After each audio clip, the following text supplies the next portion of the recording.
Welcome to Selma Son Center Stage. We are doing an interview today with another interesting and informative person here in our community, Mr. William Bowman, who has started VIP. How you doing today? I'm doing good, Todd. Good to see you, Good to see you too. I appreciate y'all having me on your program. Well, thanks for joining us. Tell us today what, first of all, I wanted to talk, first of all, about VIP. Okay. And what it is and what you do with it. So go ahead and give us an idea. What is VIP and what does that stand for? VIP stands for visually impaired people are very important people. I got you. We're a 501c3 nonprofit organization, tax exempt, all that good stuff for the IRS purposes or whatever. And we provide low vision community education, mentoring, support, low vision conferences, low vision evaluations, and mentoring and support groups and recreational activities for people that are blind, visually impaired, and for their caregivers. So that's kind of what our mission statement is in a nutshell. And so what are some of the things that you have done in carrying out that mission? Okay, when we first started out, we started out with a support group, and I found out that visually impaired and blind people were pretty much like anybody else. They wanted to go places and do things. Right. And so I started asking the people that were coming to my support group, well, where would you like to go? And some people said, well, I've always wanted to go to a play. So I arranged it so that we could go get us a van or a bus or whatever we needed and go to the Alabama Shakespeare Festival to a play. Or if they wanted to go to a basketball game. One guy said, hey, I'd love to go to a basketball game. And so at the time, I had just met Coach Cliff Ellis, who was the head basketball coach at Auburn University. Right. And I talked to him, and I said, hey, Coach, could you arrange it for us to come to a basketball game? I have some blind people that would love to come, and I have some sighted people that come along with us so they can kind of tell us about it. So when Sure. you want to come? I said, hey, whenever you can make it happen. So about 2 days later, I got a phone call from Auburn University. Said, what day and what game you want to come to? We got cool. tickets for you. That's cool. And so I was very surprised about that, really. And when we got there, we got the VIP treatment. Let me tell you what. They took us into the arena through a special entrance. They gave us a meal while we was there. They come up or smile at y'all. He needs you. And so y'all jump. And so that's all I ever had to do the whole time we was at Auburn was that, and they accommodated us like a royal treatment. And so, I listened to my consumers and I listened to what they wanted to do, and we tried to make it happen. And luckily, like I said, I was able to run into people who were open-minded enough to say, yeah, we would love to have y'all a part of our program. Is it just special events like that, or do you have other things you do? Now, locally, we do the support group, which had been meeting 4 times a year, but we cut it out due to COVID. COVID has shut us down on a lot of activity. Even my low vision evaluations, I've had to cut them out because of COVID. Now, we're getting out of COVID, so hopefully I'll get back and start doing my low vision evaluations again. When I say low vision evaluation, I just mean have a person with low vision come in. I show a magnifier, show them how a talking computer can work or talking devices can help improve their quality of life. And when I show them that, and I don't sell products, what I do is I give them information on where they can go obtain it themselves. Do you have like optometrists and?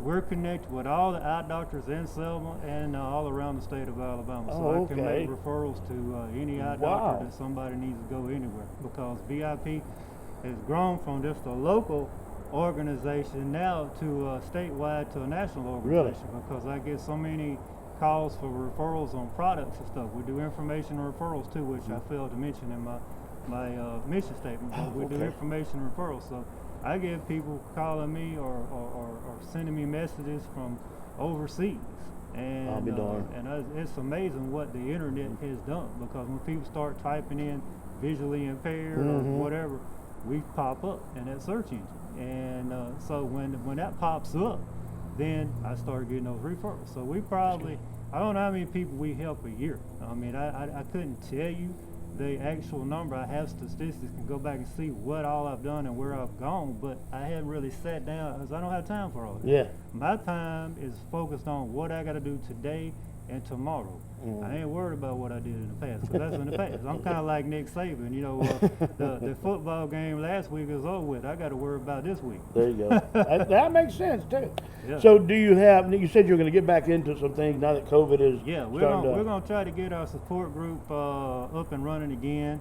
where we can meet and have a meal, because I find that socialization is very important for people that are blind and visually impaired, especially if you're at home and you can't get out and go on other places.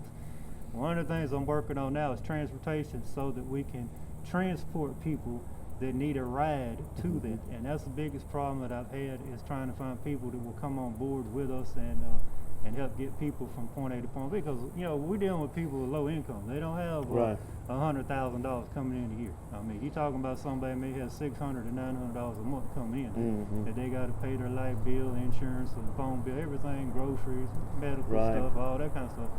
So we try to provide it for them at a reasonable cost as we can. So that's the next project we're working on, is trying to obtain access to a vehicle and another place for us to have our support group meetings. And we want to have a nice meal like everybody does. Yeah. So that's... the other things that we do in the community is we do customer service awards. As I'm out traveling around, I see people going the extra mile to help people.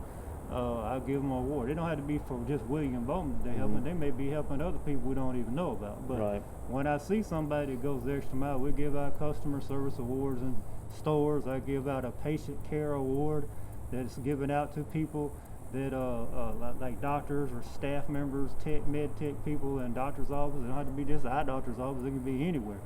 If I see somebody going out of their way to treat somebody with respect and kindness, we give them a certificate. It's a nice little piece of paper that says certificate of appreciation presented to whoever that person was, and for outstanding patient care, customer service, or whatever.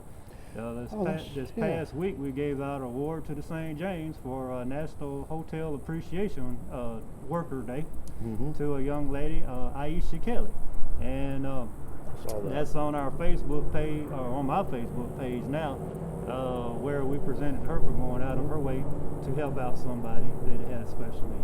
So, and we, by the way, are sitting on the back porch of the St. James right now, looking over the Alabama River. Yeah, and we got a nice cool, setting. Cool southern breeze. Yeah, well, it started out kind of warm, but it has cooled down a little bit. It feels good, doesn't it? And we appreciate the St. James for letting us use their facility and have their backdrop over this river out here. Because this is I just talked with Anthony, the assistant manager. He said they're getting that new dining room already, so it won't be long now. Well, that's good. That's good, yeah. I like the setup here. Oh yeah, I love it here. I love coming here. I hope they will continue to grow and have a conference plan, because that was the next thing I want to do, was have another low vision conference. Now we've done probably about 10 or 15 low vision conferences in the past, and worked with the city on that, and had the facilities that we needed. What do you do in a conference like that? At a conference like that, we have speakers come in and talk about everything that's low vision related, any kind of new trends that are out. We have an eye doctor come in and talk about new trends for surgeries or treatments for glaucoma, macular degeneration, diabetic retinopathy, and we have vendors set up that provide services all across the state of Alabama. So like UAB School of Optometry, they might be down here doing something. We have an eye doctor here, Dr. Christina Lovingood has been real good on helping us do glaucoma screenings every year. And so as we do that in January, and hopefully we'll have, when we do the conference again, we'll have a glaucoma screening at the same time. Right.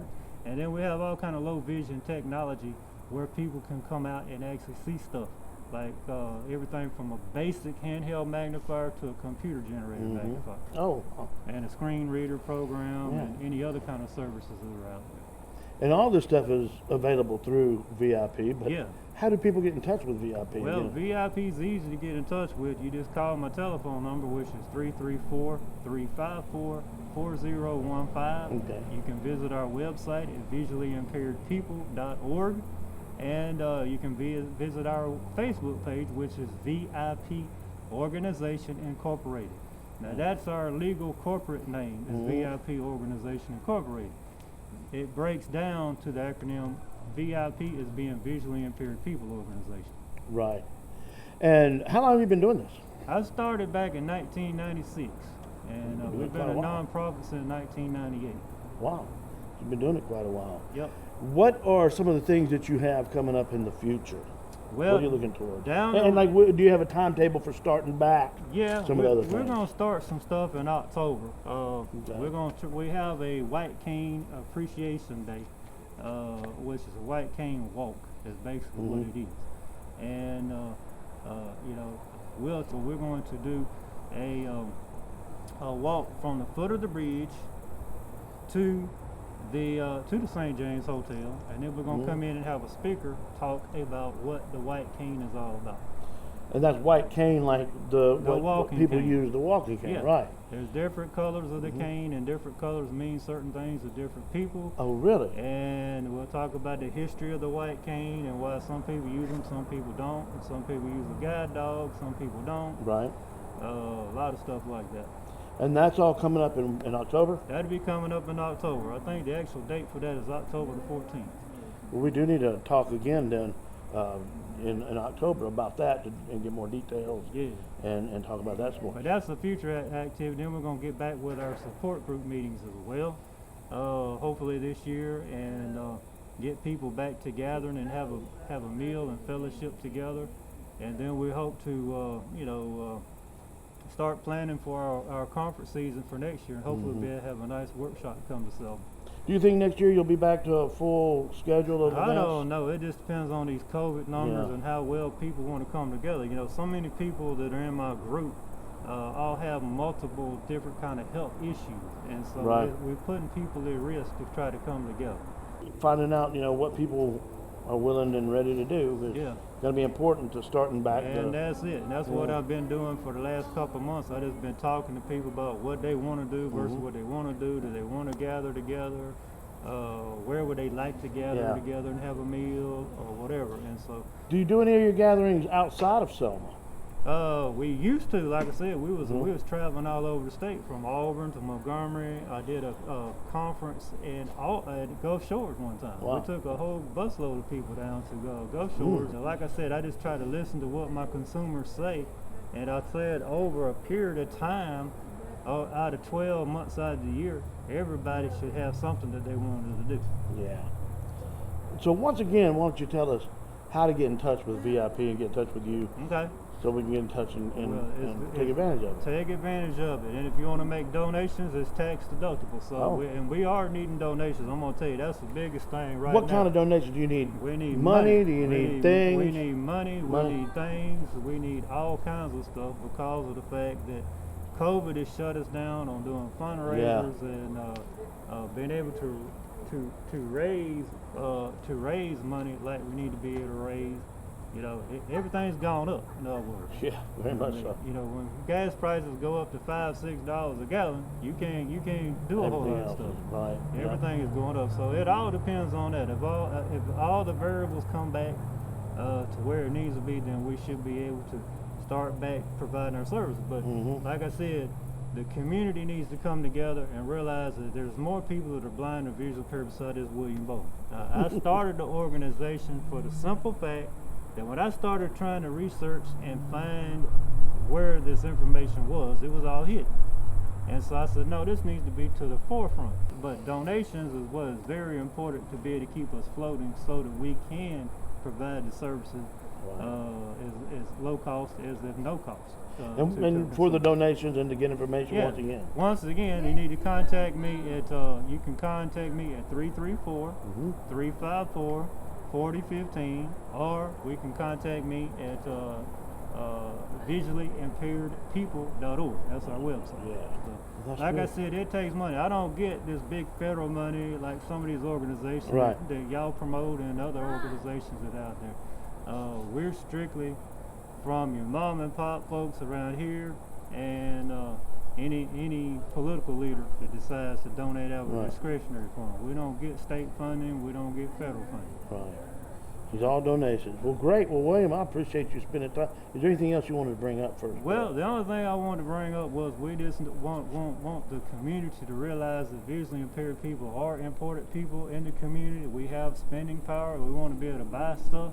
We want to be able to have a quality of life. One other project that you had talked about was that that I wanted to mention was we're developing a little agribusiness program. Oh, that's right. Yeah. Conjunction with my farm and the Black Belt Community Foundation. We're partnered together along with VIP to provide people an opportunity to learn how to raise fruit and vegetables in their backyard, so that if we get locked down under the pandemic, people will be able to raise their own stuff in their backyard and keep on living without having to depend on all these other food pantries and hoping, praying that they will bring them a box of food, and some do and some don't. And if you're blind or visually impaired, you can't get out and go get those boxes of food. So I'm saying, well, all you gotta do is walk out in your backyard and pick a tomato. There you Or go. you can walk out in your backyard and pick a peach. Well, that one thing will get you by until you can get something better. And so Well, that's a the good thing, project. a good skill to have, whether Yeah. you're visually impaired, whether you have enough money to get food or not. It's, Right. Being And self-sufficient is a good thing. And it's recreational too, because I can tell you, I can get upset about something, and I can go outside and get a hoe, a rake, or a lawnmower, and go out there and start raking and hoeing out. By about 10 minutes, I forgot what I was mad about. There you go. Exactly. And then I can look back at where all my madness went, see, to do something constructive instead of something destructive. Channeling that energy for good. There you go. And that's what it's all about. And that's what VIP is all about. We like to spread happiness, not sadness. We like to encourage people that need to be encouraged. We want to empower people who need to be empowered, because there's so many people who don't realize they have rights. I mean, I had somebody tell me one time, I didn't know blind people had rights. I'm like, yeah, we have rights just like everybody else has rights. Exactly. Well, and one more time, give those contact information. Okay. The contact information is visuallyimpairedpeople.org or 334-354-4015. Thank you for spending time. And I do return my phone calls. It may take me 24 hours, but when I get your message, I'll call you back. Well, thank you for your time. Yes, sir. And thank you for what you're doing for everybody, especially the visually impaired. Well, thank you. That's what it's all about. Like I said, we're trying to help people. We'll be back with you soon. Yes, Thanks sir. for joining us today Thank y'all for having me. for Center Stage. We'll see you again.